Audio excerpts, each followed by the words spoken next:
बिहार की सियासत में एक बार फिर हलचल मची है और इस बार कहानी इतनी मजेदार है कि आप कुर्सी की पेटी बांध लें। कांग्रेस ने तेजस्वी यादव को दिल्ली बुलाकर ऐसा दांव चला कि महागठबंधन का सारा गणित ही उलटपुलट हो गया। सीएम की कुर्सी का खेल अब और पेचीदा हो चला है। तो चलिए इस सियासी ड्रामे की पूरी स्क्रिप्ट को मजेदार अंदाज में समझते हैं। बिहार की गलियों से दिल्ली की गलियारों तक आखिर ये क्या हो रहा है। नमस्कार, आप देख रहे हैं संवाद लाइव खुर्रम निजामी के साथ। बिहार की सियासत में एक बात कही जाती है, जब तक समोसे में रहेगा आलू बिहार में रहेगा लालू। अब लालू भले ही बिहार की सियासत में उतने सक्रिय ना हो, लेकिन उनकी विरासत और पार्टी राष्ट्रीय जनता दल को उनके ही बेटे तेजस्वी आगे ले जाने का काम कर रहे हैं। लेकिन मौजूदा राजनीति में ट्विस्ट देखने को मिल रहा है। इस बार कांग्रेस का अपर हैंड दिख रहा है। हाल ही में तेजस्वी यादव दिल्ली में थे। कहा तो ये भी जा रहा है कि तेजस्वी को कांग्रेस ने ही तलब किया था, वो आए नहीं थे, तलब किए गए थे। तो कांग्रेस ने तेजस्वी यादव को दिल्ली तलब किया और साफ साफ बता दिया कि अब खेल उनके नियमों से ही होगा। हाल ही में राहुल गांधी और तेजस्वी यादव की मुलाकात दिल्ली में हुई। इस मीटिंग में मिशन बिहार की रूपरेखा भी तय की गई। ये मुलाकात दिल्ली में हुई, लेकिन इसका असर पटना में हुआ। मीटिंग के बाद जब तेजस्वी बाहर निकले तो उनकी बॉडी लैंग्वेज देखने वाली थी। मीटिंग कैसी रही? हाँ, मीटिंग तो अच्छी हुई। सुबह सब लोगों से बात हुई, सब पत्रकारों से,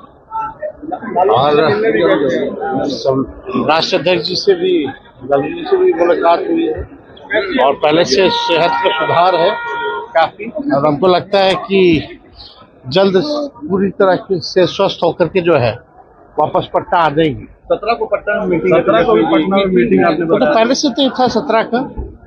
और आज हम लोग सब लोग मिलके कांग्रेस के साथियों के साथ, राहुल जी हो, खड़गे जी हो, प्रभारी हो, सब लोग बैठे थे। हम लोग सीट शेयरिंग पर भी चर्चा हुई। हाँ, सीट शेयरिंग इस पर हम लोग चर्चा जो है किस प्रकार से बिहार के लोगों को बेरोजगारी से मुक्ति दिलाए, अपराध से कैसे मुक्ति दिलाए, इस प्रकार से पलायन बिहार में हम लोग कैसे रोके, हम लोगों का क्या विजन रहेगा।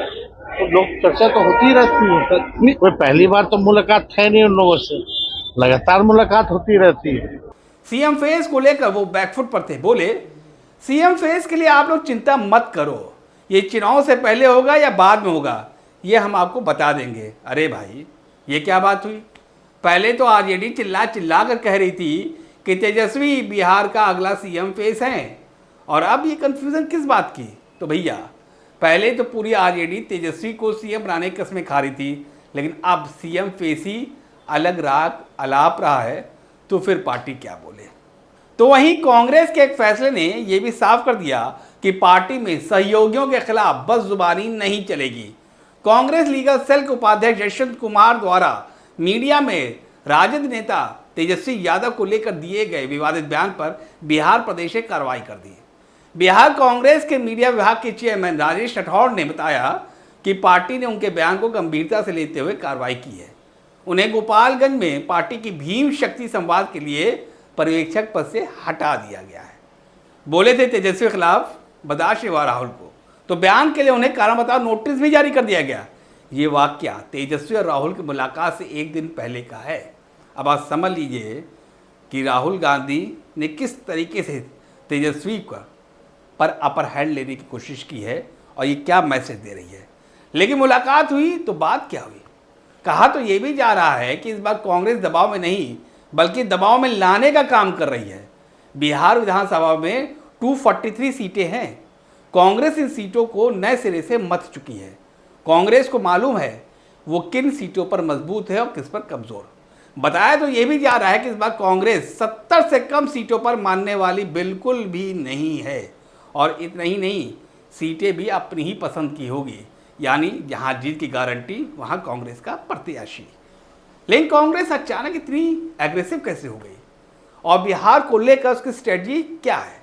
दरअसल वफ ऐड को लेकर कांग्रेस बेहद पॉजिटिव है। कांग्रेस को लग रहा है कि भाजपा का साथ देकर नीतीश बाबू का मुस्लिम वोट बैंक पर पकड़ बेहद ढीली हो गई है। लिहाजा बिहार का 18% मुस्लिम वोट बैंक का बड़ा हिस्सा कांग्रेस के खेमे में आ सकता है। और इसी के सहारे कांग्रेस बिहार में अपनी खोई हुई सियासी ज़मीन वापस पा सकती है। तो फिर पूरा नाटक शुरू हुआ, स्ट्रेटजी बनाई गई और पिछले कई सालों से बिहार में कांग्रेस आरजेडी की जूनियर पार्टनर बनकर रह गई थी। ये जो हाई कमान है कांग्रेस पार्टी का उसको मंजूर नहीं था, लेकिन अब कांग्रेस ने तय कर लिया है वो बिहार में साइड रोल नहीं करेगी बल्कि लीड रोल में आएगी। कांग्रेस की इस रणनीति के पीछे ये भी है कि वो बिहार में अपनी साख मजबूत करना चाहती है।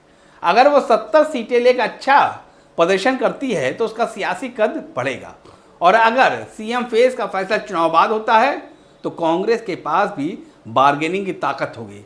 यानी ये पूरा खेल सियासी ताकत और कुर्सी की जंग का है। तो क्या बिहार की सियासत अब और भी रोमांचक होने वाली है? पटना में महागठबंधन की बैठक में क्या होगा? क्या कांग्रेस और आरजेडी के बीच सीटों का बंटवारा आसानी से हो पाएगा? और बड़ा सवाल, क्या तेजस्वी यादव सीएम फेस बन पाएंगे या फिर कांग्रेस कोई नया चेहरा सामने लाएगी? फिलहाल तो तेजस्वी का कंफ्यूजन और कांग्रेस का फ्रंट फुट गेम बिहार की सियासत को हॉट टॉपिक बना रहा है। बीजेपी और जेडीयू इस मौके का फ़ायदा उठाकर चुटकियां भी ले रहे हैं, लेकिन असली फैसला तो बिहार की जनता ही करेगी, जो इन सियासी नौटंकियों को बड़े ही गौर से देख रही है और समझ भी रही है। तो ये थी बिहार की सियासत की ताज़ा कहानी, जिसमें कांग्रेस ने फ्रंट फुट पर आकर सबको चौंका दिया है। अब इस सियासी ड्रामे का अगला सीन आपके सामने हम लेकर जल्दी आएंगे। अगर ये कोशिश आपको बेहतर लगी तो हमें लाइक और शेयर कीजिए। अगर अभी तक हमारा चैनल संवाद लाइव आपने सब्सक्राइब नहीं किया है तो जल्द कर लीजिए। फिलहाल हमें दीजिए इजाज़त। नमस्कार।